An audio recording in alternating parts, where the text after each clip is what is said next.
Hello friends, welcome to exploring goals. आम सहित अच्छा Sagarika. Sagarika, welcome to exploring goals. Namaskar, sir. Thank you for giving me this opportunity. Sagarika, briefly तुम introduction दब तापर आम आगे ଯିବା। Again, sir, myself Sagarika Kamal. I am from Konak, Puri district. My schooling 10th Konak ରୁ ଥିଲା, +2 +3 Nimapada Autonomous College and PG ଥିଲା କୋରାପୁଟ ଜୟପୁର। ତାପରେ after PG ମୁଁ ଗେଷ୍ଟ ଲେକ୍ଚର ହିସାବରେ 4 year କାମ କରିଥିଲି। ଯୋଉ ଟାଇମରେ ମୁଁ RST ଦେଇଥିଲି 2022 ବ୍ୟାଚ୍ ଥିଲା ମୋର ବିଇଡି। ତାପରେ ଗେଷ୍ଟ ଲେକ୍ଚର ପରେ ମୁଁ ନବୋଦୟରେ ବି କାମ କରିଛି, ବଟ୍ ଅଳ୍ପ ଦିନ ପାଇଁ କାମ କରିଛି। ତାପରେ ମୋର LTR ହେଇଗଲା। अच्छा, जयपुर रू कहलो पीजी पोस्ट ग्रेजुएशन। ଆଜ୍ଞା। पोस्ट ग्रेजुएशन आग थिला ना बीएड आग थिला? ଆଗ ସାର୍ ପୋଷ୍ଟ ଗ୍ରାଜୁଏସନ ଥିଲା, ତାପରେ ମୁଁ ବିଇଡି କରିଥିଲି। पोस्ट ग्रेजुएशन को सब्जेक्ट रे थिला? Zoology sir. अच्छा, जूलॉजी रे पीजी, तापरे बीएड, तापरे एलटीआर रे वर्तमान सीबीजेड टीजीटी सीबीजेड। ଆଜ୍ଞା। अच्छा, तो माने को टाइम रे फील होला जे पीजी तो करूथिलो बट हठात काहे की फील होला जे बीएड करबा दरकार एंड कोन सेटा ना इंटरेस्ट थिला? ସାର୍ ମୋର ଫାଷ୍ଟରୁ ହିଁ ଟିଚିଂ ଲାଇନ୍ ପ୍ରତି ଇଣ୍ଟରେଷ୍ଟ ଥିଲା।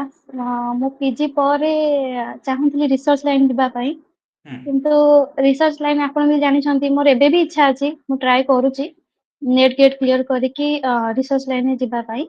ଆଉ ତା ସହିତ ଓପିଏସସି ବି ପିଜିଟି ବି ପ୍ରିପାରେସନ କରୁଛି। ମୁଁ ଫାଷ୍ଟରୁ ଇଚ୍ଛା ଥିଲା ଟିଚିଂ ଲାଇନ୍ ପାଇଁ। ଦେନ୍ ମୁଁ ବିଇଡି କଲି। ବିଇଡି ଭିତରେ ଯେମିତିକି ଆରଏସଟି ବାହାରିଥିଲା, ତାର ଲାଷ୍ଟ ଡେ ଫର୍ମ ଫିଲ୍ଅପ୍ ଯୋଉଦିନ ଥିଲା, ମୋର ବିଇଡି ରେଜଲ୍ଟ ବାହାରିଥିଲା। ମୋ ପାଖରେ ପ୍ରପର ଡକୁମେଣ୍ଟ ବି ନଥିଲା, କିନ୍ତୁ ମୁଁ ନିଜକୁ ପ୍ରୁଭ୍ କରିବା ପାଇଁ ଆରଏସଟି ପକେଇଥିଲି। ଆଉ ଫାଷ୍ଟ ଆଟେମ୍ପ୍ଟରେ ହିଁ ପ୍ରିଲିମ୍ସ କ୍ଲିୟର ହେଇଯାଇଥିଲା। ସେତେବେଳେ ମୁଁ ଗେଷ୍ଟ ଲେକ୍ଚର ହିସାବରେ କାମ କରୁଥିଲି। ଜବ୍ ସହିତ ହ୍ୟାଣ୍ଡେଲ କରିବା ବହୁତ ଟିକେ ଡିଫିକଲ୍ଟ ଥିଲା ମୋ ପାଇଁ। ତାପରେ ପ୍ରିଲିମ୍ସ ମେନ୍ସ ବି କ୍ଲିୟର ହେଇଯାଇଥିଲା। ଡିଭି ପର୍ଯ୍ୟନ୍ତ ଯାଇଥିଲି, କୋରାପୁଟରେ ମୋର ଡିଭି ଥିଲା। ଡିଭିରେ ମାର୍କରେ ମୁଁ ରହିଗଲି, 2-3 ମାର୍କରେ ରହିଯାଇଥିଲି। अच्छा, रेगुलर हाई स्कूल टीचर रे ताहले डॉक्यूमेंट वेरिफिकेशन पर्यंत जाइके सेठी केवल 2-3 मार्क रो फरक जोगु हेनी। अच्छा, ଆଜ୍ଞା। ता परे सेठी फेलुअर परे डिमोटिवेट फील हुए सेटा समस्तंकर, सेमिति तम लाइफ रे हेनी? ବହୁତ ସାର୍ ଲାଗିଛି। ମତେ ଲାଗିଲା କି ମୁଁ ମୋର 100% ଦେଇଥିଲି, ଆଉ ଯୋଉଟା କି ମୋର ହେଲାନି। କିନ୍ତୁ ଆକ୍ଚୁଆଲି ଯେତେବେଳେ ମୁଁ ପ୍ରିପାରେସନ କଲି ଷ୍ଟ୍ରାଟେଜି ୱାଇଜ, ମତେ ଲାଗିଲା କି ଦେନ୍ ମୋର ସେଇଟା 100% ନଥିଲା। अच्छा। ପ୍ରପର हाँ। ଷ୍ଟ୍ରାଟେଜି ଯେତେବେଳେ ମୁଁ ଆପ୍ଲାଏ କଲି, ତ ମତେ ଲାଗୁଥିଲା ମୁଁ ଏମିତି ପଢି ଦେଇଛି, ମୁଁ ତ ମୋର ସବୁ ସିଲାବସ କଭର କରିଛି, ମୁଁ ନିଜକୁ ମାନେ ମୋଟିଭେଟ କରିଥିଲି, 100% ଦେଇଥିଲି। କିନ୍ତୁ କାହିଁକି ହେଲାନି, ଡିମୋଟିଭେଟ ବହୁତ ଲାଗିଥିଲା। କିନ୍ତୁ ପରେ ଜାଣିଲି କି ସେଇଟା ପ୍ରପର ୱେରେ ନଥିଲା, ଷ୍ଟ୍ରାଟେଜିକାଲି ନଥିଲା। ମୋ ଜବ୍ ସହିତ ସେଇଟା ହ୍ୟାଣ୍ଡେଲ କରିବା ବହୁତ ଡିଫିକଲ୍ଟ ଥିଲା, କାହିଁକି ନା ଟୋଟାଲି ଡେ ହଉଛି କଲେଜରେ ରହୁଥିଲି। ରାତିରେ ଆସିକି ଓଭର ନାଇଟ୍ ମାନେ ପ୍ରିପାରେସନ କରିବା, ପୁଣି ସକାଳୁ ଉଠିକି ଯିବା, ମାନେ ବହୁତ ଡିଫିକଲ୍ଟ ହେଇଯାଉଥିଲା। ଯୋଉଟା କି ମୁଁ ବିଗନର ଥିଲି। ତ ବିଗନର ପାଇଁ ଯେତେବେଳେ ମୁଁ ଫ୍ରେଶର ଥିଲି, ତ ମୁଁ ଜାଣି ପାରୁନଥିଲି କୋଉଠି କେମିତି ପ୍ରପରଲି ପଢିବି। ତ ଫାଷ୍ଟ ମୋର ଥିଲା କି ମୁଁ ସିଲାବସ ଡାଉନଲୋଡ କରିଥିଲି, ତାକୁ ପ୍ରିଣ୍ଟ ଆଉଟ ବାହାର କରିଥିଲି। ଦେନ୍ ସିଲାବସ ୱାଇଜ ଯେମିତିକି ୱେଷ୍ଟେଡ ର ସିଲାବସ ଆଉ ସିବିଜେଡ ର ସିଲାବସ, ମେନ୍ ସିଲାବସ ସେମ୍ ଥିଲା। ତ ମୁଁ ସେଇଟା ଫାଷ୍ଟରୁ ପଢି ପଢି ଆସିଲି। କିନ୍ତୁ କୋଉଠୁ ଏକ୍ଜାକ୍ଟ ପଢିବି, ମତେ କୋଉ ଜାଗାରେ ପ୍ରୋବ୍ଲେମ ହଉଛି ସେଇଟା ମୁଁ ଜାଣିନଥିଲି। ମୁଁ କେବଳ ମୋର ଗୋଟେ ଥିଲା କି ମୁଁ ସିଲାବସ କଭର କରିଦେଲି, ଦେନ୍ ଟିକେ ଏମସିକ୍ୟୁ ପ୍ରାକ୍ଟିସ କରିଦେଲି। ମତେ ଲାଗୁଥିଲା ସେଇଟା ପୁରା ଫୁଲି ଷ୍ଟ୍ରାଟେଜି। ଯୋଉଥିପାଇଁ ହଁ ସେଇଟା କହିପାରିବି ବହୁତ ପରିଶ୍ରମ କରିଥିଲି ବୋଲି ଫାଷ୍ଟ ଆଟେମ୍ପ୍ଟରେ ପ୍ରିଲିମ୍ସ ହେଇଯାଇଥିଲା, ମେନ୍ସ ହେଇଯାଇଥିଲା, ଡିବି ପର୍ଯ୍ୟନ୍ତ ବି ଯାଇପାରିଥିଲି। ତ ମତେ ଲାଗିଲା କି ମୁଁ ମୋର 100% ଦେଇଛି। ତାପରେ ଯେତେବେଳେ ମୋର ହେଲାନି, ସେତେବେଳେ ମତେ ଗିଲ୍ଟି ଫିଲ୍ ହେଲା କି ମେ ବି ମୁଁ ଅଧିକ ଟାଇମ ନିଜକୁ ଦେଇଥିଲେ ମୋର ସେଇଟା କଟି ନଥାନ୍ତି, କ୍ଲିୟର ହେଇଯାଇଥାନ୍ତା। ତ हाँ। ସେଥିପାଇଁ ମୁଁ ଗୋଟେ ରିସ୍କ ନେଲି, ଜବ୍ ଛାଡିଦେଲି। अच्छा, हाँ। ଲାଗିଲା କି ରିସ୍କ ନେଇକି ଯଦି ମୁଁ ଫେଲ୍ ହଉଛି, ଦେନ୍ ସେଇଟା ମୋ ପାଇଁ ବି ଗୋଟେ ବେଷ୍ଟ ଆଟେମ୍ପ୍ଟ ରହିବ। ୱିଦାଉଟ୍ ରିସ୍କ ରେ ଯଦି ମୁଁ ଏମିତି ବାର ବାର ଦଉଛି ଆଉ ଫେଲ୍ ହଉଛି, ତ ସେଇଟା ମତେ ସେମିତି ହିଁ ଗିଲ୍ଟି ଫିଲ୍ କରିବ। ଦେନ୍ ମୁଁ ଅପେକ୍ଷା କଲି କି କେବେ ନୋଟିଫିକେସନ ଆସୁଛି, କାହିଁକି ନା ଆମର ନୋଟିଫିକେସନ ପ୍ରତିବର୍ଷ ଆସେନି। ଯେମିତି ଆପଣ ଜାଣିଥିବେ, ଆରଏସଟି ପରେ ବହୁତ ହି ଡିଲେ ହେଲା ପ୍ରୋସେସ ସବୁ। ଆସିଲାନି, ଏସଏସବି ମଝିରେ ଆସିଥିଲା। ଯେତେବେଳେ ମୁଁ ଏଲଟିଆର ନୋଟିଫିକେସନ ଦେଖିଲି ଦେନ୍ ମୁଁ ଜବ କ୍ୱିଟ୍ କରିଦେଲି। ଆଉ ସେଇଟା ବହୁତ ହି ବଡ ମୋ ପାଇଁ ମୋ ଲାଇଫ ର ବଡ ଡିସିସନ ଥିଲା, କାହିଁକି ନା ଜବ ଷ୍ଟୁଡେଣ୍ଟ ଲାଇଫରେ ପଢିକି ବଜେଇବା ଅଲଗା, ୱାନ୍ସ ଗୋଟେ ଜାଗାରେ ଜବ ରେ ଥାଇକି ପ୍ରିପାରେସନ କରିକି ପୁଣି ଜବ କ୍ୱିଟ୍ କରିକି ଘରେ ଷ୍ଟୁଡେଣ୍ଟ ଭଳିଆ ପଢିବା, ଫ୍ୟାମିଲି ଉପରେ ଟିକେ ଡିପେଣ୍ଡେଣ୍ଟ ହବା, ସେଇଟା ମୋ ପାଇଁ ବି ବହୁତ ହି ବଡ ଗୋଟେ ରିସ୍କ ଥିଲା। ଆଉ ସେ ରିସ୍କ କୁ ମୁଁ ଆକ୍ସେପ୍ଟ କରିଥିଲି, ଯାହା ହବ ଦେଖାଯିବ, ପଜିଟିଭଲି ଆକ୍ସେପ୍ଟ କରିଥିଲି। ତାହେଲେ ସେଇ ଯୋଉ ଆରଏଚଟି ଟାଇମରେ ଫେଲୁଅର ଆଉ ତାପରେ ମୁଁ ଜାଣିଗଲି ଯେ ଡିରେକ୍ସନ ଠିକ ନଥିଲା ମୋର, ଠିକ ଲାଇନରେ ମୁଁ ଠିକ ଭାବରେ ପ୍ରିପେୟାର କରି ନଥିଲି। ଯୋଉଟାକୁ ମୁଁ ଆରଏଚଟି ବେଳକୁ କଲି, ସେ ଯୋଉଟା କରି ନଥିଲି ଆଉ ଯୋଉଟା କଲି ତା ଭିତରେ କଣ ଫରକ ଅଛି ସେଇଟା ବର୍ତ୍ତମାନ ସମସ୍ତେ ଜାଣିବାକୁ ଚାହିଁବେ। ଆଜ୍ଞା, ଯେମିତି କି କହୁଥିଲି ମୁଁ ପ୍ରିଲିମ୍ସ ଠୁ ଯିବି। ଆମର ଯେମିତି ପ୍ରିଲିମ୍ସ ମେନ୍ସ ଦୁଇଟା ହିଁ ଫେଜ୍ ଥାଏ। ତ ପ୍ରିଲିମ୍ସ ରେ ମୁଁ ଜିଏସ୍ କୁ ଏତେ ଡିପଲି ପଢିନଥିଲି, ଯୋଉଟା କି ପ୍ରିଲିମ୍ସ ରେ ମୋର ଫାଷ୍ଟ ଆଟେମ୍ପ୍ଟ ରେ ନର୍ମାଲ ମାର୍କ ଥିଲା, ମାନେ ଯେମିତି କି କଟ ଅଫ୍ ଠୁ ଗୋଟେ ଦୁଇ ମାର୍କ ଅଧିକ ଥିଲା। କିନ୍ତୁ ମୁଁ ଏଲଟିଆର ରେ କଣ କଲି, ମୁଁ ଷ୍ଟ୍ରାଟେଜିକାଲି ଡିଭାଇଡ କରିଦେଲି, ଯେମିତି କି ମର୍ଣ୍ଣିଂ ରୁ ଉଠିକି 1-2 ଆୱାର ମୁଁ ସିଏ କୁ ଦଉଥିଲି, କରେଣ୍ଟ ଆଫେୟାର୍ସ କୁ, ଯୋଉଟା କି କରେଣ୍ଟ ଆଫେୟାର୍ସ ମୁଁ ଇନିशिଆଲି ଭିଡିଓରୁ ଦେଖୁଥିଲି। କିନ୍ତୁ ପରେ ମୁଁ କଣ କଲି, ସେଇଟା ସୁଇଚ୍ କଲି ପିଡିଏଫ ରୁ ଦେଖିବାକୁ, କାହିଁକି ନା ଯୋଉଟା 2 ଘଣ୍ଟା ଭିଡିଓ ରେ ଲାଗୁଥିଲା, ମତେ ହାଫ୍ ଆନ୍ ଆୱାର ରେ ପିଡିଏଫ ରୁ ମୁଁ ସମରାଇଜ କରିପାରୁଥିଲି। ଆଉ ମେନଲି ଫୋକସ କରେ ମୁଁ ୱିକଲି କରେଣ୍ଟ ଆଫେୟାର, ଡେ ବି କରେଣ୍ଟ ଆଫେୟାର ଦେଖେ। ତାପରେ 1-2 ଆୱାର କରେଣ୍ଟ ଆଫେୟାର କୁ ଦିଏ, ଦେନ୍ ମୁଁ ଜିଏସ୍ କୁ ସୁଇଚ୍ କରେ। ଜିଏସ୍ ମୁଁ ମ୍ୟାକ୍ସିମମ୍ ଟାଇମ ମୁଁ ଜିଏସ୍ କୁ ଦେଇଥିଲି, କାହିଁକି ନା ଜିଏସ୍ ରେ ବହୁତ ହି ଆସୁଛି, ଜୋଗ୍ରାଫି ରହୁଛି, ହିଷ୍ଟ୍ରି ରହୁଛି, ପଲିଟି ରହୁଛି, ଇକୋନୋମିକ ରହୁଛି, ବହୁତ ଗୁଡେ ଜିନିଷ ରହୁଛି। ତ ମୁଁ ଯଦି ମର୍ଣ୍ଣିଂ ଆୱାର ରେ ଜିଏସ୍ ଦେଖିଥିବି, ଦେନ୍ ଆଫ୍ଟରନୁନ ରେ କ୍ୱାଣ୍ଟିଟେଟିଭ ଆପ୍ଟିଚ୍ୟୁଡ ଦେଖେ। ନହେଲେ ସେଇଟାକୁ ମୁଁ ଯଦି ମର୍ଣ୍ଣିଂ ଆୱାର କ୍ୱାଣ୍ଟିଟେଟିଭ ଦେଖିବି, ଦେନ୍ ଜିଏସ୍ କୁ ମୁଁ ଆଫ୍ଟରନୁନ ରେ ଦେଖେ। ଇଭିନିଂ ପାର୍ଟ ଟା ମୁଁ ରଖିଦିଏ କମ୍ପ୍ୟୁଟର, କାହିଁକି ନା କମ୍ପ୍ୟୁଟର ବି ବହୁତ ହି ମେଜର ପାର୍ଟ ପ୍ଲେ କରୁଛି, କାହିଁକି ନା କମ୍ପ୍ୟୁଟର କ୍ୱେଶ୍ଚିନ୍ ଗୁଡାକ ଆମ କହିବା କି କନଫିଡେନ୍ସ ଲେଭେଲ ଆମ ବୁଷ୍ଟ କରିବ କି ଆମ ହାତରେ ଥାଏ, ଏଟାକୁ ଫୁଲ ଆଉଟ ଅଫ ଫୁଲ ରଖିପାରିବା। କିନ୍ତୁ ଜିଏସ୍ ଯେତେ ପଢିଲେ ବି ସେଇଟା ବେଳେ ବେଳେ ଆମକୁ କନଫ୍ୟୁଜ କରିଦିଏ, ଆମେ ସେଟାରେ ରାଇଟ୍। 100% ଆମର ଦେଇପାରିବାନି। ତ ହୁଁ। କମ୍ପ୍ୟୁଟର ମୁଁ ଭଲସେ ପ୍ରିପାରେସନ କରିଥିଲି, ଯୋଉଥିପାଇଁ ମୋର 20 ଆଉଟ୍ ଅଫ 20 ରହିଥିଲା। ଦେନ୍ ଜିଏସ୍ ମୁଁ ଏମିତି ପାର୍ଟ ପାର୍ଟ ଡିଭାଇଡ କରିଦେଇଥିଲି କି ମୁଁ ହିଷ୍ଟ୍ରି ଦେଖିବି, ଦେନ୍ ନାଇଟ୍ ରେ ମୁଁ ଜିଓଗ୍ରାଫି ଦେଖିବି ୟା ପଲିଟିକ୍ସ ଦେଖିବି।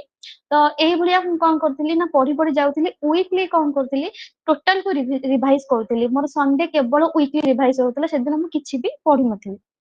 ଓକେ। ଦେନ୍ ଦଉଥିଲି, ଏଇଭଳିଆ ମୋର ପ୍ରିଲିମ୍ସ ପ୍ରିପାରେସନ ଥିଲା। 70 ମୁଁ ଫାଷ୍ଟ ମେସେଜ କରିଥିଲି, ସାର୍ 72 ରହୁଛି, ହେବ କି ନାହିଁ? ଆପଣ କହିଥିଲେ ଏକ୍ସିଲେଣ୍ଟ ମାର୍କ ହବାର ଚାନ୍ସେସ୍ 100% ଅଛି। ଦେନ୍ ମୁଁ ସିଓର ହେଇଯାଇଥିଲି କି ମୋର ପ୍ରିଲିମ୍ସ ହେଇଯିବ, ଆଉ କିଛି ଡାଉଟ ନାହିଁ। ତ ସେଇ ଦିନଠୁ ହିଁ ମୁଁ ମେନ୍ ପ୍ରିପାରେସନ ଷ୍ଟାର୍ଟ କରିଦେଇଥିଲି। ମେନ୍ ର ପ୍ରିପାରେସନ ବହୁତ ହି ଥିଲା ଡିଫରେଣ୍ଟ ଆରଏସଟି ଆଉ ଏଲଟିଆର ଭିତରେ। ଯେମିତି କି ମୁଁ ଓଏସଟି କୁ ବେସ୍ କରିକି କିଛି କିଛି ପଢିଥିଲି। ଆରଏସଟି ରେ ମୋର ଫଣ୍ଡାମେଣ୍ଟାଲ ଷ୍ଟ୍ରଙ୍ଗ ଉପରେ ମୁଁ ଫୋକସ କରିଥିଲି, ଯୋଉଟା କି ବହୁତ ହି ହେଲ୍ପ କଲା ମତେ ଏଲଟିଆର ରେ। ମୁଁ ଫଣ୍ଡାମେଣ୍ଟାଲ ଷ୍ଟ୍ରଙ୍ଗ ବହୁତ ହି ହେଇଯାଇଥିଲି, କନସେପଚୁଆଲି ବିଲ୍ଡିଂ ମୋର ହେଇଯାଇଥିଲା। ତ ମୁଁ ଏଲଟିଆର ରେ ଫୋକସ କଲି ରିଭାଇଜ ଉପରେ ବା ରିଭିଜନ ଉପରେ ଆଉ ମକ୍ ଉପରେ। ଯେତେ ସମ୍ଭବ ମୁଁ ମକ୍ ଦେବି ଆଉ ଏମସିକ୍ୟୁ ପ୍ରାକ୍ଟିସ କରିବି, ଯୋଉଟା କି ମୋର ଆରଏସଟି ରେ ଲାକୁନା ଥିଲା। ସେଇଟା ହିଁ ମତେ ଲାଗେ କି ମୋର ରହିଗଲା। ହୁଁ। ଫାଷ୍ଟ ମୁଁ କହିବାକୁ ଗଲେ, ମୋର ଯେହେତୁ ଜୁଲୋଜି ଅନର୍ସ, ବାୟୋଲୋଜିରେ ମୁଁ ଷ୍ଟ୍ରଙ୍ଗ ଥିଲି। ହୁଁ। ତ ମୋର ଡିଫିକଲ୍ଟ ପାର୍ଟ ଥିଲା କେମିଷ୍ଟ୍ରି, ଯେମିତି କି ଆଜି ଏଯାଏ ସିବିଜେଡ୍ ଆସ୍ପିରାଣ୍ଟ ମାନଙ୍କର କେମିଷ୍ଟ୍ରି ଥାଏ। ତ ମୋର ଯେହେତୁ ପ୍ଲସ 3 ରେ କେମିଷ୍ଟ୍ରି ନଥିଲା, ତ ସେଇଟା ମୋ ପାଇଁ ବହୁତ ହି ବଡ ଚ୍ୟାଲେଞ୍ଜ ଥିଲା କି ମୁଁ କେମିଷ୍ଟ୍ରିରେ କେମିତି ରଖିବି। ମତେ 0 ରୁ ଷ୍ଟାର୍ଟ କରିବାର ଅଛି, କେମିଷ୍ଟ୍ରିରେ କିଛି ବି ନଲେଜ ନଥିଲା। ତ କେମିଷ୍ଟ୍ରିରୁ ମୁଁ 0 ହିଁ ଷ୍ଟାର୍ଟ କରିଥିଲି। ଫାଷ୍ଟ ଫଣ୍ଡାମେଣ୍ଟାଲ ପାର୍ଟ ପଢିଥିଲି, ଏନସିଆରଟି ପଢିଥିଲି। ଦେନ୍ ମୁଁ ଏମିତି କରିଥିଲି କି ଯଦି ମୁଁ କିଛି ବୁଝିପାରୁନି, ଭିଡିଓ ଦେଖୁଥିଲି, ଭିଡିଓରୁ ଏନସିଆରଟି କୁ ଯାଉଥିଲି, କିମ୍ବା ଏନସିଆରଟି ଦେଖୁଥିଲି, ଏନସିଆରଟି ରୁ ଭିଡିଓ କୁ ଯାଉଥିଲି। ଏଇଭଳିଆ ଷ୍ଟ୍ରାଟେଜି ଆପ୍ଲାଏ କରିଥିଲି। ଦେନ୍ କିଛି ଟାଇମ ପରେ ମୁଁ ମୋର ପିସିଏମ ସାଙ୍ଗ କେତେ ମାନଙ୍କୁ ଖୋଜିଲି, ହୁଁ। ଯୋଉମାନେ ଏଇ ଲାଇନରେ ଦଉଥିଲେ ଏକ୍ସାମ। ତ ସେମାନଙ୍କ ସହିତ ଡିସକସନ କରିବା ଷ୍ଟାର୍ଟ କରିଦେଲି। କେମିଷ୍ଟ୍ରିକୁ ମୁଁ ବହୁତ ସିରିୟସ ନେଇଥିଲି, କାହିଁକି ନା ମୁଁ ଜାଣିଛି ମୋର ୱିକ୍ ପଏଣ୍ଟ, ଆଉ ସେଇ ୱିକ୍ ପଏଣ୍ଟ ହିଁ ମତେ ପଛକୁ ନବ। କାହିଁକି ନା ବାୟୋଲୋଜି ଆପଣଙ୍କୁ ଜବ ଦବ, କେମିଷ୍ଟ୍ରି ଆପଣଙ୍କୁ ରାଙ୍କ ଦବ। ରାଇଟ୍। କେମିଷ୍ଟ୍ରି ପଛେଇଗଲେ ହବନି, ହୁଁ। କେମିଷ୍ଟ୍ରି ବି ଆମକୁ ଦେଖିବାର ଅଛି। ତ ହଁ। ପିସିଏମ ପିଲାଙ୍କ ସହିତ ମୁଁ ଡିସକସନ ଷ୍ଟାର୍ଟ କଲି। ପିସିଏମ ପିଲା ମୁଁ ଜାଣିଛି ସେମାନେ ମୋଠୁ ଫାର ବେଟର କେମିଷ୍ଟ୍ରିରେ। ତ ମୁଁ ଭୁଲ କଲେ, ମିଷ୍ଟେକ୍ କଲେ, ସେମାନେ ମତେ ମାନେ ମିଷ୍ଟେକ୍ କୁ ସୁଧାରୁଥିଲେ। ଦେନ୍ ଆଫ୍ଟର କେତେ ଦିନ ପରେ ମୁଁ ସେମାନଙ୍କୁ ବୁଝେଇବା ଷ୍ଟାର୍ଟ କଲି। ସେମାନଙ୍କର ଯୋଉ ପଏଣ୍ଟ ରେ କିଛି କିଛି ଡାଉଟ୍ ରହୁଥିଲା ମୁଁ ସେମାନଙ୍କୁ ବୁଝେଇଲେ ସେମାନେ ମତେ ପ୍ରୋବ୍ଲେମ ଦିଅନ୍ତି ଆଉ ମୁଁ ସେମାନଙ୍କୁ ସଲ୍ଭ କରିକି ଦିଏ। ତ କନଫିଡେନ୍ସ ବିଲ୍ଡ ହେଲା ଆଉ ବୁଷ୍ଟ ହେଲା କି ମୁଁ କରିପାରିବି, କେମିଷ୍ଟ୍ରି ମୋର ପ୍ରୋବ୍ଲେମ ନାହିଁ। ଦେନ୍ ଯୋଉଟା ମୋର ଷ୍ଟ୍ରଙ୍ଗେଷ୍ଟ ପାର୍ଟ ଥିଲା ବାୟୋଲୋଜି, କିନ୍ତୁ ସେଇଟାକୁ ମୁଁ ଛାଡି ପାରିବି ନାହିଁ କାହିଁକି ନା ସେଇଟା ମତେ ଜବ୍ ଦବ। ତ କେମିଷ୍ଟ୍ରି ଚକ୍କରରେ ଯଦି ମୁଁ ଛାଡିଦେବି ବାୟୋଲୋଜି ତ ମୁଁ ପାଇପାରିବିନି ଜବ୍। ତ ରାଇଟ୍। ସେଇଟାକୁ ଷ୍ଟ୍ରଙ୍ଗ ରୁ ଆହୁରି ଷ୍ଟ୍ରଙ୍ଗେଷ୍ଟ କରେଇଲି ଆଉ କେମିଷ୍ଟ୍ରି କୁ ୱିକ୍ ରୁ ମିଡିୟମ ୟା ଷ୍ଟ୍ରଙ୍ଗ ତ କହିପାରିବିନି ଫୁଲି ବେସ୍ ବନେଇଲି। ସେଇଟା ଗୋଟେ ଥିଲା। ପେଡାଗୋଜି ଇଭିନିଂ ରେ ସବୁବେଳେ ମୁଁ ମକ୍ ଦିଏ। ପେଡାଗୋଜି ମିନିମମ୍ 2 ରୁ 3 ଘଣ୍ଟା ପେଡାଗୋଜି ଦିଏ କାହିଁକି ପେଡାଗୋଜି ବି ମାର୍କ କେଚିଂ, ସେଇଟା ବି ଆମେ ଆଣିପାରିବା। ତ ଏଇଭଳିଆ ଥିଲା। ଆଉ ମେନ୍ କଥା କହିବାକୁ ଗଲେ ଯେତେବେଳେ ମୁଁ ଫଣ୍ଡାମେଣ୍ଟାଲି ପ୍ରିପାରେସନ କରୁଥିଲି ତ ଫଣ୍ଡାମେଣ୍ଟାଲି ମୋର ଏନସିଆରଟି ଥିଲା। ଏନସିଆରଟି ଅପର ଲେଭେଲ ଯୋଉଟା କି ଟ୍ରୁ ମ୍ୟାଥ୍ସ ରୁ ମୁଁ ଥିଓରି ବି ପଢିଥିଲି। ତ ସେଇଟା ହଉଛି ଆରଏସଟି ଟାଇମ ରେ କିଛି କିଛି ପାର୍ଟ ମୁଁ କଭର କରିଦେଇଥିଲି, ଆମର ଓନ୍ ନୋଟ ବି ଥିଲା। ତ ସେ ନୋଟ କୁ ମୁଁ ମଡିଫାଏ କଲି। ଯେତେବେଳେ ପ୍ରାଇମେରୀ ଇନିସିଆଲି ଷ୍ଟେଜରେ ମୁଁ ନୋଟ ପ୍ରିପାରେସନ କରିଥିଲି, ଆଫ୍ଟର ମାନେ 2-3 ଥର ପଢିଗଲା ପରେ ମତେ ସେ ନୋଟ ଟା ବହୁତ ଇଜି ଲାଗୁଥିଲା। ମତେ ଲାଗୁଥିଲା କି ଏଇ ଜିନିଷଟା ଏଇଠି ରହିବା କଥା ନୁହେଁ। ସେଇଟାକୁ ପୁଣି ଥରେ ମଡିଫାଏ କରୁଥିଲି କି ଓକେ। ଯେତେବେଳେ ସେଇ ମଡିଫାଏ ନୋଟ ଟା ବନୁଥିଲା ତାଠୁ ଫାର ବେଟର ବନୁଥିଲା। ଦେନ୍ ଆଫ୍ଟର ଆଉ କିଛି ଦିନ ପଢିଲା ପରେ ସେଇଟା ବି ମତେ ଲାଗୁଥିଲା କି ନାଇଁ ଏଥିରେ ବି ମଡିଫିକେସନ ଟିକେ ଦରକାର। ତ କନସାଇଜ ନୋଟ ଗୋଟେ ବନଉଥିଲି, ଯେମିତି କି ପ୍ଲାଣ୍ଟ ଡାଇଭରସିଟି ର ଯଦି 10 ପେଜ ର ମୁଁ ନୋଟ ବନେଇଛି ତାକୁ କନସାଇଜ କରି କରି ମୋର ଆଟ ଦ ଏଣ୍ଡ ରେ ଏକ୍ସାମ ବେଳକୁ 1 ପେଜ ର ହିଁ ଥିଲା, ଯୋଉଥିରେ କି ସେଇ 1 ପେଜ ରେ ସବୁ ଭେରାଇଟିର ନିମୋନିକ ଆଉ ଯାହା ଯାହା ପଏଣ୍ଟ ରହିବା କଥା ସେଇଟା କନସାଇଜ ନୋଟ ମୁଁ ବନେଇ ଦେଇଥିଲି। ଏମିତି ମୁଁ ବହୁତ ବାର ବାର ମଡିଫାଇ କରୁଥିଲି ନୋଟ କୁ। ଦେନ୍ ମୋର ସବୁ ବେସିକାଲି ଥିଲା ଟ୍ରୁମ୍ୟାନ୍ସ, ଏନସିଆରଟି। ତାପରେ ଏକ୍ସାମ ଟାଇମରେ ମୁଁ କେପି ଫଲୋ କରିଥିଲି କାହିଁକି ନା କେପି ଆମର ନର୍ମାଲି ଆମର ଭାଷ୍ଟ ନଲେଜ ବି ପ୍ରୋଭାଇଡ କରେ, ଯୋଉଟା ଏନସିଆରଟି ନଥାଏ। ବହୁତ ହି ଏଲାବୋରେଟ ୱେରେ ଥାଏ କେପି। କେପି ବି ଫଲୋ କରିଥିଲି। ଆଉ ମୁଁ ଏମସିକ୍ୟୁ ପାଇଁ ଟୋଟାଲି ଫୁଲି ଡିପେଣ୍ଡେଣ୍ଟ ଥିଲି ଜିଆରବି ଉପରେ। ବଟାନି, ଜୁଲୋଜି, ଜିଆରବି, ଫିଙ୍ଗର ଟିପ୍ସ ହଉଛି କେମିଷ୍ଟ୍ରି। ତାହେଲେ ହାଲକା ଭାବରେ ନ ନେଇକି ମାନେ ଆରଏଚଟି ଶିଖେଇ ଦେଲା ଯେ କୌଣସି ପରୀକ୍ଷାକୁ ହାଲକା ଭାବରେ ନବାର ନାହିଁ। ଆଉ ଏଇ ଯୋଉ ଜିନିଷ ଯାହା ବି ତମେ ବର୍ତ୍ତମାନ କିଛି ସମୟ ଧରିକି କହିଲ ସେଥିରେ ମୁଁ ଦେଖିଲି ଗୋଟିଏ ଦିଟା ଜିନିଷ ଯୋଉଗୁଡ଼ା ବହୁତ ଇମ୍ପୋର୍ଟାଣ୍ଟ। ଫାଷ୍ଟ ହେଲା ରିସ୍କ ଟେକିଂ, ଚାକିରି ଛାଡ଼ିଲ। ସେକେଣ୍ଡ ହେଲା ଭିଡ଼ିଓରୁ ନ ଦେଖିକି ପିଡିଏଫରୁ ଯଦି ବୁଝି ହେଉଛି କମ୍ ଟାଇମରେ ଅଧିକା କଭର କଲ। ନେକ୍ସଟ ହେଲା ସଣ୍ଡେରେ ରିଭାଇଜ କଲ। ତାପରେ ଚାକିରି ଦବ ବାୟୋଲୋଜି, କେମିଷ୍ଟ୍ରି ଦବ ର୍ୟାଙ୍କ। ଏଇ ଯୋଉ ଜିନିଷଟା ଏଇଟା ପୁରା ପ୍ରାକ୍ଟିକାଲିଟି ସହିତ କନେକ୍ଟେଡ। ତେଣୁ କେମିଷ୍ଟ୍ରିକୁ ପ୍ରଥମେ ପିସିଏମ୍ ପିଲାଙ୍କଠୁ ବୁଝିଲି, ତାପରେ ତାଙ୍କୁ ବୁଝେଇଲା ପର୍ଯ୍ୟନ୍ତ ମାନେ ସେଇ ଲେଭେଲ ପର୍ଯ୍ୟନ୍ତ ଗଲି। ସବୁଠୁ ଇମ୍ପୋର୍ଟାଣ୍ଟ କହିଲ ନୋଟ୍ ବନେଇଲି, ନୋଟକୁ ମୋଡିଫାଏ କଲି ଆଣ୍ଡ ନିଜ ହିସାବରେ ଯୋଉଠି ଦରକାର ହେଲା ତାର ମୋଡିଫିକେସନ। ଆଉ ଗୋଟେ ଭଲ ଜିନିଷ କହିଲ ଭିଡିଓରୁ ବୁକ୍, ବୁକ୍ ରୁ ଭିଡିଓ, ଯେତେବେଳେ ଯୋଉଟା ଦରକାର ସେ ଅନୁସାରେ ରିଭର୍ସ ଭିଡିଓ। କରୁଥିଲି ମୁଁ। ହୁଁ। ଆଜ୍ଞା। ତ ଏଇ ଯୋଉ ପଏଣ୍ଟ ତ ଗୁଡାକ ଆଉ ମୁଁ ଗୋଟେ ହଁ ପଏଣ୍ଟ କହିବି, ଯେତେବେଳେ ମୁଁ ଯେତେବେଳେ ମୋର ଏକ୍ସାମ ଯେତେବେଳେ ମୋର ଆସିଗଲା କି ପ୍ରିଲିମ୍ସ ମାର୍କ ମୁଁ ମେନ୍ ପାଇଁ ପ୍ରିପାରେସନ କଲି, ସେବେଠୁ ହିଁ ମୁଁ ରିଭାଇଜ ଷ୍ଟାର୍ଟ କରିଦେଲି। ଦେନ୍ ମୁଁ ଏମସିକ୍ୟୁ ବହୁତ ପ୍ରାକ୍ଟିସ କଲି କାହିଁକି ନା ମୋର ସେଇଟା ହିଁ ଟିକେ କମି ରହିଯାଇଥିଲା। ଆରଏସଟି ରେ ଏମସିକ୍ୟୁ ପ୍ରାକ୍ଟିସ ଟାଇମ ହିଁ ନଥିଲା। ହୁଁ, ରାଣ୍ଡମ ପଢିଥିଲି ମୁଁ। ଠିକ ଗୋଟେ ପିଡିଏଫ ନ ପଢି ସବୁ ପିଡିଏଫ ମତେ ଲାଗେ କି ଏଇଟା ବି ଇମ୍ପୋର୍ଟାଣ୍ଟ, ଏଇଟା ବି ଇମ୍ପୋର୍ଟାଣ୍ଟ, ଏଇଟା ବି ଇମ୍ପୋର୍ଟାଣ୍ଟ। ତ ସେଇଟା ଗୋଟେ ସବୁଠୁ ବଡ ଡିମେରିଟ ଥିଲା। ସେଥିରୁ ହିଁ ଶିଖିଲି କି ରାଣ୍ଡମ ନ ପଢିକି ଯେତିକି ବି ଆପଣଙ୍କ ପାଖରେ ମେଟେରିଆଲ ଅଛି ସେଇଟାକୁ ହିଁ ବାର ବାର ରିଭାଇଜ କରନ୍ତୁ। ଯେମିତି କି ମୁଁ ଏନସିଆର 10 ଟାଇମ୍ସ ରିଭାଇଜ କଲି। ମୋର ନୋଟ୍ସ କୁ ମୁଁ 100 ଟାଇମ୍ସ ମାନେ ମଡିଫାଏ କଲି, ତାକୁ ପୁଣି ରିଭାଇଜ କଲି। ତାକୁ ତା ସହିତ ବି ଆଉ କିଛି ମତେ ଲାଗିଲା କି ଏ ପାର୍ଟରେ କେପିରୁ ମତେ ଏ ପାର୍ଟଟା ମିଳିଗଲା କି ଏଇଟା ବି ଇମ୍ପୋର୍ଟାଣ୍ଟ, ସେଇଟା ସେ ଜାଗାରେ ଲେଖି ଦଉଥିଲି କି ଆଡିସନାଲ ନୋଟ। ଏମିତି କି ମାନେ କିଛି କିଛି ପେପରରେ ମୁଁ ତାକୁ ଷ୍ଟାପଲିଂ କରିକି ଆଡିସନାଲ ନୋଟ ବନେଇ ଦଉଥିଲି। ଦେନ୍ ଯେତେବେଳେ ମୁଁ ଏମସିକ୍ୟୁ ପ୍ରାକ୍ଟିସ କରୁଥିଲି ଜିଆରବି ରୁ, ସପୋଜ 100 ନମ୍ବର ଅଫ କ୍ୱେଶ୍ଚିନ୍ ମୁଁ ପ୍ରାକ୍ଟିସ କଲି, ମତେ 70 ୟା 80 ଠିକ ହେଲା, 20-30 ଭିତରେ ମୋର ଡାଉଟ ରହିଲା। ତ ମୋର ଏମିତି ଗୋଟେ ଥିଲା ଖାତା କପି ଥିଲା ଯୋଉଟା କି କେବଳ ମୁଁ ମୋର ଯୋଉଟା ଭୁଲ ହଉଛି ବାର ବାର ସେଇ କ୍ୱେଶ୍ଚିନ୍ ଗୁଡାକୁ ଲେଖି ଦଉଥିଲି ୱିଦାଉଟ୍ ଆନ୍ସରରେ। କାହିଁକି ନା ଆମର ମାଇଣ୍ଡ ଯୋଉ ହ୍ୟୁମାନ ମାଇଣ୍ଡ ସେଟା ଆନ୍ସର ରିଡ କରିଦିଏ, ସେଇଟା ଷ୍ଟୋର ହୁଁ, ହେଇକି ରହିପାରେନି ଲଙ୍ଗ ଟର୍ମ ପାଇଁ। ତ ଆଇଟା ବହୁତ ଇଜିଲି କ୍ୟାଚ କରିଦିଏ। ତ ସେଥିପାଇଁ କି ମୁଁ ୱିଦାଉଟ୍ ଆନ୍ସର ରେ କେବଳ କ୍ୱେଶ୍ଚିନ୍ ଲେଖୁଥିଲି ଆଉ ଟ୍ରାଏ କରୁଥିଲି ନେକ୍ସଟ ଡେ କି ସେଇ କ୍ୱେଶ୍ଚିନ୍ ମୋର ସଲ୍ଭ ହଉଛି କି ନାହିଁ।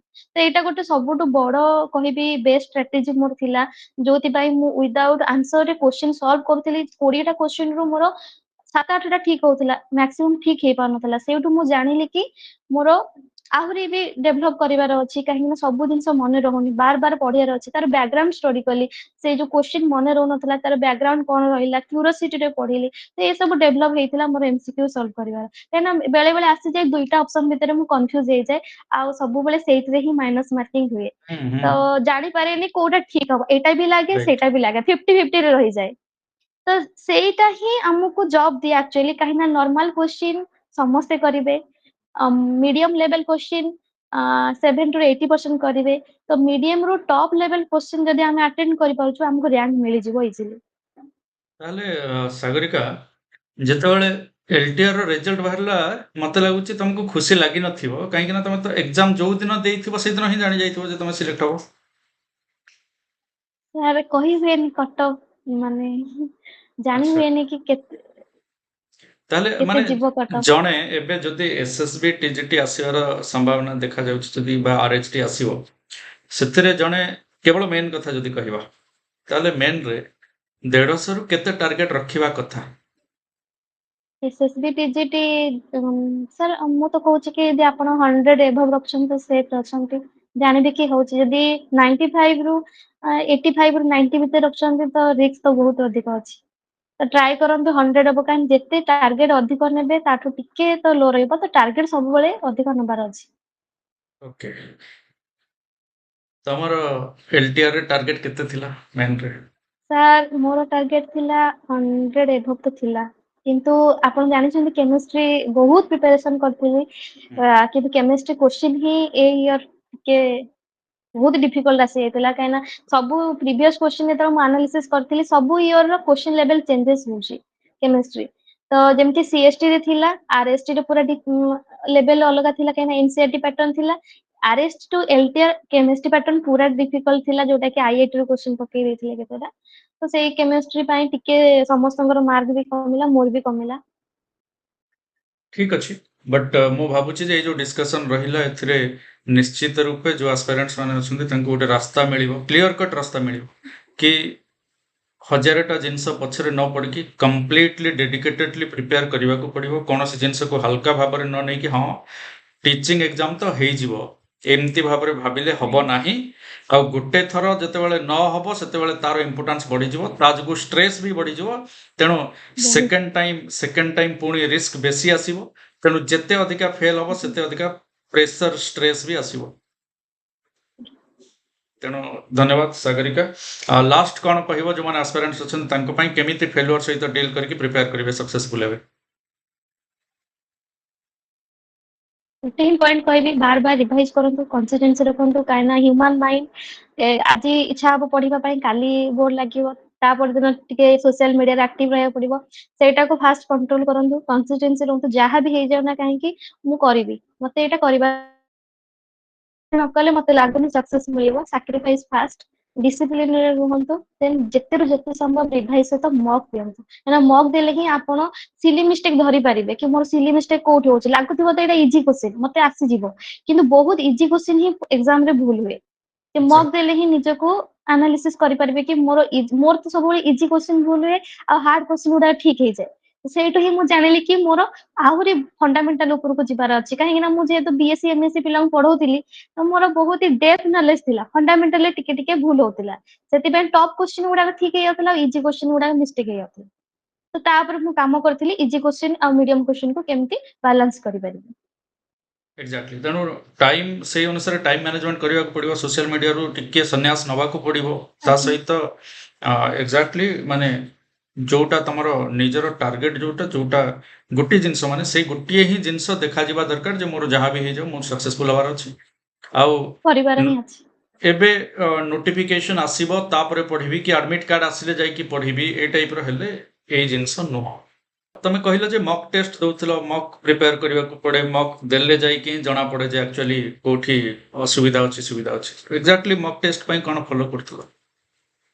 ସାର୍ ଯେମିତି କି କହିଲି ମୁଁ ମକ୍ ଟେଷ୍ଟ ପାଇଁ ନିଜେ କ୍ୱେଶ୍ଚିନ୍ କେପି ବୁକ୍ ରୁ କରୁଥିଲି, ଜିଆରବି ରୁ କରୁଥିଲି, ଟ୍ରୁ ମ୍ୟାଥ୍ସ ର ଲାଷ୍ଟ ପେଜ୍ ଗୁଡାକ ଭଲ ଭଲ କ୍ୱେଶ୍ଚିନ୍ ଥାଏ ତ ସେଇଟା କରୁଥିଲି। ଆଉ ଲାଷ୍ଟ ଟାଇମ୍ ରେ ଏକ୍ସାମ ଟାଇମ୍ ରେ ଆପଣ ବହୁତ ସାରା ମକ୍ ପ୍ରାକ୍ଟିସ୍ କରୁଥିଲେ ବାୟୋଲୋଜିର, ପେଡାଗୋଜିର, ତ ସେ ସବୁ ମୁଁ ସବୁ କଭର କରିଥିଲି। ସେଥିରୁ ମତେ ଆଇଡିଆ ଆସି ଯାଇଥିଲା କି ମୋର ଆକ୍ଚୁଆଲି ମାନେ ଡେଭଲପ ଅଛି ଆଉ ଭଲ ଷ୍ଟେଜ ରେ ଅଛି କି ବାୟୋଲୋଜି ମୁଁ ପାରିବି। ଆଚ୍ଛା ତ ତ ବହୁତ ହି ଇମ୍ପୋର୍ଟାଣ୍ଟ ଥିଲା ସେ ମକ୍ ଗୁଡାକ, ଆଉ ବହୁତ ହି କ୍ୱେଶ୍ଚିନ୍ ବି ଆସି ଯାଇଥିଲା ଡାଇରେକ୍ଟ ବାୟୋଲୋଜି। ତାହେଲେ ମକ୍ ଟେଷ୍ଟ ଦେଇକି ନିଜକୁ ଆସେସ୍ କରିବା ନିହାତି ଦରକାର। ଯୋଉମାନେ ମାନେ ଏକ୍ସାମ ପୂର୍ବରୁ ମକ୍ ଟେଷ୍ଟଟା ନିହାତି ମଷ୍ଟ ରହିବା କଥା ଗୋଟେ ପାର୍ଟ ଅଫ୍ ପ୍ରିପାରେସନ୍। ଆଜ୍ଞା। ଠିକ୍ ଅଛି। Okay, thank you Sagarika, thank you for staying connected with exploring goals. ମୁଁ ଭାବୁଛି ଯେ ଏଇ ଭିଡ଼ିଓଟା ନିଶ୍ଚିତ ରୂପେ କେବଳ ସିବିଜେଡ୍ ନୁହଁ, ଅନ୍ୟ ସବୁ ଆସ୍ପିରାଣ୍ଟସ୍ ମାନଙ୍କ ପାଇଁ ହେଲ୍ପଫୁଲ୍ ହବ। And God bless you. ଆଉ ତମର ଯୋଉ ସ୍ୱପ୍ନ ଅଛି ଆଗକୁ ବି ପଢ଼ିବାର, ଏବଂ ଓପିଏସ୍ସି ପିଜିଟିର କଥା କହିଲ କିମ୍ବା ତମର ନେଟ୍ର କଥା କହୁଛ, ତ ଏସବୁ ଜିନିଷ ମଧ୍ୟ କ୍ଲିଅର ହଉ ଆଣ୍ଡ ଆଗକୁ ବେଶୀ ଆଚିଭ୍ କର। Thank you very much. Thank you sir, thank you.